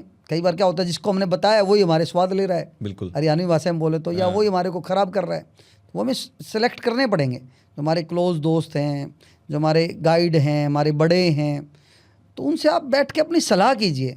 मैं भी अक्सर ऐसा करता हूँ, जहाँ भी फंसता हूँ, नवीन और हम दोनों बैठते हैं। मेरे जिया जी हैं तायल साहब, सतीश तायल जी, विनय मंगल जी, उनका बहुत बड़ा योगदान मेरे जीवन में रहा। मैं अक्सर उनके साथ जाके बैठ के बात करता हूँ। मेरे सीनियर स्टाफ हैं, टीम मेंबर हैं, जो फैमिली मेंबर हैं, मेरे दोस्त हैं, उनसे मैं बैठ के बात करता हूँ।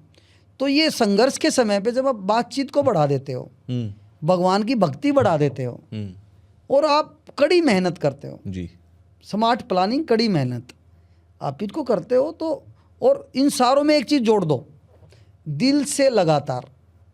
आप कोई भी, मैंने एक अपने जीवन का सूत्र बनाया 2-3 जी, दिल से लगातार। मतलब कोई भी आप कुछ भी लिख दो, कुछ भी कर रहे हो, उसके आगे ये आप सफिक्स प्रीफिक्स लगा दो, आप दिल से लगातार। दिल से लगातार। मतलब हम बहुत कुछ करते हैं लेकिन लगातार नहीं करते, बहुत कुछ करते हैं दिल से नहीं करते। बिल्कुल। तो ये तो आपको हर विषय में लगाना है, ये मेरा खुद का बनाया हुआ है। जो भी कुछ कर रहे हो, जो भी कुछ यहाँ मैं आया हूँ तो मैं दिल से कर रहा हूँ और ये काम मुझे लगातार करना है। आप ये मत देखिए कि मुझे कुछ मिल रहा है कि नहीं मिल रहा। ये सोशल मीडिया भी एक तरह का एक बीज है। बिल्कुल है। आप शुरू में 2 महीने 3 महीने आपको कोई व्यूवर नहीं मिलेंगे, कोई सब्सक्राइबर, बट आप लगातार कर रहे हैं, यूनिवर्स देख रहा है कि आप कितने दिल से मेहनत कर रहे हो, तो कभी वापस बकाया नहीं रखता हूँ।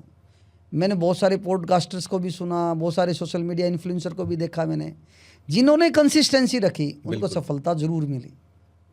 तो इसी तरीके से हम अपने जीवन में संघर्ष से निकलने के लिए भगवान पे भरोसा, अपनों का साथ, क्लियर कम्युनिकेशन, विजन के प्रति हमारी एक दृष्टा, समय के साथ उसको बांध दे और निरंतर दिल से मेहनत करें। शाम को उसका रिव्यू करें, अगले दिन की फिर तैयारी करें।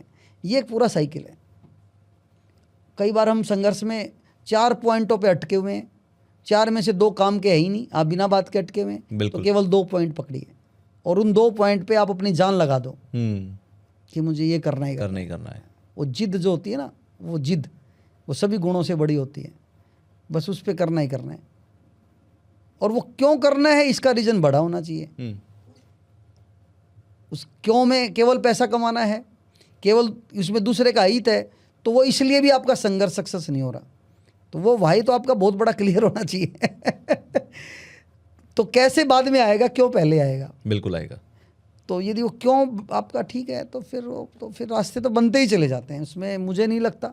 वो मान लो फिर भी कोई दिक्कत आ रही है, फिर भी बिल्कुल ही नहीं हो रहा, तो आप अपना दूसरा ऑप्शन साथ रखिए, उसको आप थोड़े दिन के लिए रोक दीजिए। बिल्कुल। ये मैं अक्सर करता हूँ, ये मेरा फॉर्मूला है, शायद यहाँ बताता हूँ मैं आपको कि कोई चीज़ पे हमने पूरा जोर मार लिया तो भी नहीं हो रहा, तो इसका मतलब या तो समय अनुकूल नहीं है उसका, या मेरे सितारे उसके अकॉर्डिंग काम नहीं कर रहे हैं, तो मैं उसको होल्ड कर देता हूँ और थोड़े दिन बाद मैं दूसरे काम में लगता हूँ, उसको होल्ड करता हूँ, उसको खत्म नहीं करता, ठीक है ना उसके बारे में विचार बदलता। जैसे हमने रोजगार सेंटर खोला, हमारा अच्छा नहीं चला, तो मैं उस पर कुछ दिन के लिए मैंने मेरी टीम को बोला 6 महीने इसको होल्ड कर दो, इस पर काम नहीं करेंगे हम, जो बचे हुए विषय हैं IT है, टेक्नोलॉजी, सोशल मीडिया, इस पर काम करेंगे। तो करा। जब अनुकूल समय आता है, अनुकूल समय का कैसे पता लगेगा? अनुकूल समय है जब आपकी पुरानी बहुत सारी चीज़ें अटकी हुई हैं और उनमें से कोई एक काम अनएक्सपेक्टेड आपका हो जाता है, जब आपने एक्सपेक्ट भी नहीं किया। बिल्कुल। और उसमें साथ साथ उसी दिन में या उसी टाइम में 1-2 दिन के दौरान में कोई ऐसा बंदा मिल रहा है आपको जो आपके लिए बड़ा, आप मिलना कोशिश कर रहे हो, मिलना था, मिल नहीं पा रहा, तो मुझे ऐसा लगता है कि ये टाइम अनुकूल है मेरा, कि मेरे कम एफर्ट में एक पॉइंट में रिजल्ट आ रहे। फिर मैं क्या करता हूँ, वो जितने पेंडिंग काम थे सारे छेड़ देता हूँ, ले भाई। तो मैं कहता हूँ सुबह कुछ मेरा सितारा अच्छा चल रहा है, आगे छेड़ ले भाई। और ये मेरा फॉर्मूला मैं तुषार भाई बताता हूँ कि ये 90% से ज़्यादा काम करता है। तो उस टाइम में जब मुझे लगता है ना कि मेरे बिना एफर्ट्स के भी कुछ चीज़ें अच्छी हो रही हैं, तो मैं कहता हूँ अब ये सारी चीज़ें छेड़ लो। लिस्ट बना के रखता हूँ पहले से, ओल्ड कौन सी चीज़ें हैं, बिल्कुल फटाफट अपनी टीम को बोलता हूँ ये सारे काम इनिशिएट करो। वो उनमें से काफ़ी चीज़ फॉलो में, क्योंकि उस टाइम मेरा कॉन्फिडेंस भी बड़ा होता है। बिल्कुल। क्योंकि चीज़ें कुछ हुई तो ऑब्वियसली वो तो है, तो वही नियम कि जैसा हम सोचते हैं वैसा ही होता है, या फिर जो भी हमारे यूनिवर्स का नियम है उस पर भी मैंने पूरी स्टडी की है कि आप खुद ही पॉजिटिव होगे तो वो पॉजिटिविटी काम कर रही है। मतलब वो आपका समय अनुकूल तो सब आपका वही है, वो मैनिफेस्टेशन बोलो, अट्रैक्शन बोलो, तो कुछ भी जैसे हम रील देख रहे हैं, कोई भी जिस तरह की रील देखेंगे हमारा कोई AI वैसे देता रहता है, तो जैसे हम विचार रखते हैं वैसे हमारे लोग और स्थितियाँ बनती चली जाती हैं। तो ये सिंपल एक फार्मूला मैंने लॉ ऑफ अट्रैक्शन का बताया जो मैंने देखा। तो आपके विचार हैं वो आप जैसे सोचते हैं वैसे आपको चीज़ें मिलती हैं। अब सोच कैसे बनेगी? वो हमारी संगत से बनेगी, हमारी प्रैक्टिस से बनेगी। तो ये लाइफ इज़ वेरी सिंपल।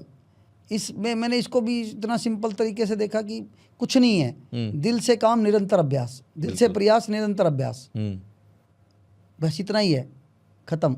और इन शॉर्ट समझो तो दिल से लगातार, तो बस इतना ही। और इसको भी पूरे 6 सब्जेक्ट को भी मैंने 3 लाइनों में करा, दिल से काम, प्रभु का नाम, सबका सम्मान। इनमें तीनों चीज़ में सब कुछ आ गया, दिल से काम, प्रभु का नाम, सबका सम्मान। बिल्कुल। तो भावात्मक तरीके से हम लोगों से जुड़ गए, सम्मान के तौर पे, भगवान पे भरोसा हो गया, और काम में हम दिल से लगातार काम कर रहे हैं। बिल्कुल। तो उसमें आउटकम आएगा। तो रिश्ते भी हो गए, भगवान का नाम भी हो गया, और हमारी खुद की लाइफ भी होगी, सबका साथ सबका विकास भी हो गया। अच्छा, आखिर में मेरे बस 2 सवाल हैं। पहला सवाल कि सब कुछ, बहुत कुछ पाने के बाद अब आपके आगे का विजन क्या है कि अब ये पाना बाकी है या ये करना बाकी है? देखिए तुषार भाई, जब जो अभी तक भगवान ने दिया है इसको भी मैंने कभी सोचा नहीं था। मैं तो 10-11 हज़ार की नौकरी के लिए स्ट्रगल कर रहा था जब हम वहाँ से निकले थे कि बिल्कुल। 11 हज़ार की नौकरी मिल जाए तो भी बहुत बड़ी बात है। मुझे लगता है कि हमें केवल अपने आप को तैयार करना है कि मैं तैयार हूँ, नियमों पे हूँ, सच्ची नीयत से हूँ, किसी का बुरा नहीं करना। बस अपने आप पे ये ध्यान रखना है, अपने आप के अंदर क्या सुधार कर सकता हूँ, कौन सी गलत आदत छोड़ सकता हूँ। बाकी आप यूनिवर्स पे छोड़ दो। मैं तो महीने से ज़्यादा की तैयारी भी नहीं करता, लेकिन अभी जो नया एक मेरे दिमाग में कुछ चीज़ें हैं कि मैंने एक लाइफ को फिलोसफिकली देखते हुए जो समग्र जीवन का एक कॉन्सेप्ट बनाया है, उसको एक बुक में उस पर लिख रहा हूँ। अच्छा। तो मैं उस समग्र जीवन हमें कैसे जीना चाहिए और समग्रता क्यों ज़रूरी है, जैसे मैंने शुरुआत भी इसी विषय से की थी, तो उस पर मैं अवेयरनेस समाज में फैलाना चाहता हूँ। ये मेरा एक अगला जीवन का लक्ष्य है। और मैंने ये भी चीज़ देखी कि हमने कैनविन के माध्यम से 3.5 लाख परिवारों तक अपनी सेवा पहुंचाने का कार्य किया, लेकिन करने से नहीं होगा। केवल करना तो संकेतात्मक हो सकता है, करना तो एक मॉडल बनाना हो सकता है, लेकिन जो बड़ी क्रांति कभी भी आई इस लाइफ में या पीछे हम पास्ट को देखते हैं, तो वो जब तक जन आंदोलन नहीं बनेंगे, कोई भी चीज़ को लेके जन भागीदारी नहीं बनेगी, तब तक बड़े बदलाव नहीं आ सकते। और जन भागीदारी और जन आंदोलन किसी बात के बने तो विचार से बने हैं, शब्दों से बने हैं। बिल्कुल। तो इस बात को मैंने अभी नया पकड़ा 6 महीने पहले। तो अभी मैंने कि जो अच्छे विचार हैं उनको इकट्ठा करना है और उनको शब्दों के माध्यम से लोगों तक पहुंचाना है। इसी मिशन पे मैं अपने अधूरे जो बचे हुए जीवन को लगा रहा हूँ। और इसमें जो भी नवीन भाई का सपना है, पॉलिटिकली लोगों को एम्पावर करना है, पॉलिटिकली लोगों के दुख सुख में शामिल होना है, उसके विषय में नवीन भाई को सहयोग करना है। और इंडिपेंडेंटली अपनी टीम को साथ लेके, समाज को साथ लेके, लोगों को एक अच्छे विचारों से जोड़ते हुए कि जीवन के लिए बहुमूल्य क्या है, जीवन का उद्देश्य क्या है, जाने के बाद हम क्या लेके जाएंगे, क्या छोड़ना है, उन सारी चीज़ों को धारण करते हुए आज जीवन को हम कैसे बहुमूल्य बनाएं, कैसे हम खुश रह सकें। तो इस विषय पे अच्छा एक कंटेंट क्रिएट करके इसमें मैं लगा हुआ हूँ, उसको फिर घर घर तक पहुँचाना है। भारत को सही मायने में विकसित बनाना है। भारत में विकसित होने के लिए हर परिवार विकसित होना ज़रूरी है, हर विषय पे होना ज़रूरी है। और उसमें भी गुड़गांवा सिटी को एक मॉडल सिटी बना के, उसके कॉलोनी वाइज टीम बना के, उसमें ये सारे मॉडल मेरे जो विचार हैं वो पहुँचा के लोगों के जीवन में कुछ छोटा सा भी बदलाव ला के इसमें प्रयास कर रहा हूँ मैं। और मुझे लगता है कि पूरे समाज को, भारत को, राष्ट्र को बदलने की बात छोड़िए, यदि केवल एक व्यक्ति के जीवन में भी मेरे इन प्रयासों का कुछ सकारात्मक बदलाव में सहयोग होगा तो मुझे लगेगा कि मेरे जीवन को सफलता और सार्थकता मिली है। तो इसी एक मिशन पे मैं आज आपके पास पहुंचा हूं, तो बस इसी रास्ते पे आगे बढ़ना है। अच्छा, एक आखिरी सवाल, क्या भविष्य में कोई ऐसा प्लान, अगर मौका मिला तो विधानसभा या संसद में आपको देखने को मौका मिलेगा? मैं ऐसा नहीं रखता विचार खुद का, लेकिन मैंने अपने आपको बताया कि मुझे अगले हफ्ते को, अगले 1 महीने को प्रोडक्टिव बनाना है। आज के दिन को अधिकतम जीना है, बहुमूल्य बनाना है, बहुत ज़्यादा से ज़्यादा इसमें प्रोडक्टिविटी ऐड करनी है। बस इतना ही मैं सोचता हूँ। मेरे आज के दिन में किसी के लिए मैं गलत ना करूँ, मेरे से कोई दुखी ना हो। मैं केवल इतना सोचता हूँ, जो कुछ नया सीखता हूँ, आप लोगों के पॉडकास्ट देखता हूँ, जो अच्छे अच्छे वक्ता हैं उनको सुनता हूँ, उनमें से कुछ नई चीज़ सीखता हूँ और वही फिर आप लोगों के माध्यम से दोबारा वापस उसको दे देता हूँ, अपने एक्सपीरियंस साथ जोड़ के। यानी मौका मिला तो पॉलिटिक्स में जा सकते हैं? नहीं, पॉलिटिक्स में अपने आप का कोई फील्ड मानता नहीं हूँ। अच्छा। हर काम उसी को साजे जिसका काम उसी को साजे। जी। नवीन भाई के लिए ज़रूर हम ऐसा विजन रखते हैं, क्योंकि पॉलिटिक्स अलग एक विषय है। जैसे मैंने बताया कि बिजनेस एक अलग विषय है, बिल्कुल, पॉलिटिक्स एक अपना अलग विषय है। उसमें आपको बहुत सारी चीज़ें करनी पड़ती हैं, साम दाम दंड भेद। उसमें मैं अपने आप को निपुण नहीं मानता और मैं अपना विषय, अपना सब्जेक्ट ऐसा मानता नहीं हूँ। तो मैं आपके माध्यम से भी बात बोलना चाहता हूँ कि मैं ऐसा नहीं देखता। लेकिन पॉलिटिक्स हो या कोई भी विषय हो, ये एक दूसरे के पूरक हैं। तो पॉलिटिक्स को अच्छे करने के लिए जहाँ मेरे सुझाव, जहाँ मेरा सहयोग होगा, उसमें मैं अप्रत्यक्ष तौर पे ज़रूर सरकार के साथ खड़ा हूँ जी। और जहाँ भी विचारों की बात आती है, मैं खुले मन से जो मैं सोचता हूँ, मैं सरकार के खिलाफ हो, सरकार के साथ हो, पॉजिटिव तरीके से मैं सरकार को भी ये बात चिताता हूँ। माननीय नरेंद्र मोदी जी से बहुत कुछ सीखा मैंने जीवन में, कैसे बड़ा सोचना है, सबको साथ लेके चलना है, सब चीज़ें बनानी है। तो उनकी जो भी अच्छी बातें हैं उनको मैं धारण करता हूँ जीवन में। बहुत ऐसी, अब विषय बड़ा हो जाएगा, लेकिन हर धार्मिक संस्था से, सामाजिक संस्था से मैंने एक एक चीज़ लेके उसको कैनविन फाउंडेशन में जोड़ा। जैसे आरएसएस से हमने संगठन बनाना सीखा, जैन समाज से हमने दान देना सीखा, सिख समाज से हमने सेवा करनी सीखी। इसी तरीके से जितने भी विषय होते हैं, भारतीय जनता पार्टी से कैसे विरोधियों को शांत करना है उसको सीखा जी। कैसे सारी चीज़ों को आगे बढ़ाना है वो सीखा। तो हर संस्था से श्री श्री रविशंकर जी से जी। हमने वो आर्ट ऑफ लिविंग सीखी जी। तो मतलब हर विषय में मैं ऐसा देखता हूँ कि किसी की भी जो अच्छी चीज़ है उसको धारण करके कैनविन फाउंडेशन में मैं लेके आऊँ और ना केवल विचार, ना केवल शब्द, ना केवल कर्म, इन सब के माध्यम से एक अच्छा संगठन तैयार करके, और जो कैनविन फाउंडेशन के हमारे 4 सूत्र हैं जी। संस्कार, समर्पण, संगठन और सेवा, इन पे अपने जीवन को लगाना है।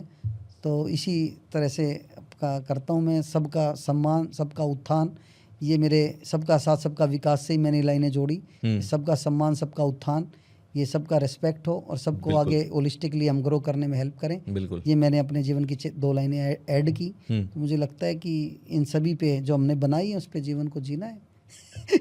उसका आगे बहुत अच्छा बढ़ाना है, बहुत जरूरी है और समाज के लिए भी उतना ही जरूरी है जितना कि आपके स्वयं के लिए भी, क्योंकि सबका साथ सबका विकास की हम बात लगातार कर रहे हैं। बड़ा अच्छा लगा आप आए और बहुत सारी चीज़ों पे हमने बात की, क्योंकि आपके इंस्टाग्राम पर कुछ रील्स हमने देखी थी जिसके बाद मुझे लगा कि आपसे बात करनी चाहिए, आपकी सक्सेस स्टोरी दुनिया को बतानी और सुनानी चाहिए। तो धन्यवाद एक बार फिर से कि आप स्टूडियो में आए, आपने समय निकाला, आप गुड़गांव से आए हैं यहाँ पर। ये भी बहुत बड़ी बात है, क्योंकि गुड़गांव में रहने वाले लोग जब हम उनसे कहते हैं कि आपको नोएडा आना है तो आधी कमर वहीं टूट जाती है। नहीं, काम करना है तो आना ही है। बड़ा मुश्किल। तो सर भाई आपका धन्यवाद है कि आप संडे को भी आपने मुझे बुलाया और अपना समय दिया। मैं तो अब इस मिशन पे हूँ कि अपने विचारों को दूर तक पहुँचाना है। बिल्कुल। और बस उसी मिशन में जहाँ मुझे कोई ऐसा बोलता है तो मेरे लिए तो अच्छी बात होती है कि मुझे जाके बात करनी है अपनी। बिल्कुल। तो ये आपका धन्यवाद है कि आपने मुझे बुलाया। चलिए sir, thank you very much. आप सब लोगों ने यहाँ तक पॉडकास्ट को देखा है तो यकीनन आपको पॉडकास्ट बहुत पसंद आया होगा, और अगर पसंद आया तो नीचे लाइक कमेंट करके मुझे बताना मत भूलना। और एक चीज़ यहाँ से ज़रूर सीख के जाना कि नेक नीयत अगर आपकी है तो आप, जैसे अभी सर ने भी कहा था कि धर्म और सत्य परेशान हो सकता है, पराजित नहीं हो सकता। और अगर आप आखिर में जीतना चाहते हैं, आखिर में आप एक बड़ी सक्सेस चाहते हैं, तो आपको थोड़ा विजन बड़ा रखना होगा। विजन बड़ा होगा तो आपका व्यापार, आपका बिजनेस, आपका काम हमेशा बड़ा होगा और उसको सब सुनेंगे भी। तो बहुत बहुत धन्यवाद आप लोगों ने यहाँ तक पॉडकास्ट को सुना। फॉलो सब्सक्राइब करना मत भूलिएगा। और हाँ, आप सर के भी इंस्टाग्राम, यूट्यूब पर जाकर उन्हें भी फॉलो सब्सक्राइब कर सकते हैं। अगर यहाँ तक आपने पॉडकास्ट सुना है, आपको ऐसी बातें आज जो पॉडकास्ट में सुनने को मिली है वहाँ पर भी जाकर सुन सकते हैं। तो एक बार फिर से धन्यवाद आप लोगों का। सर आपका भी धन्यवाद। Thank you.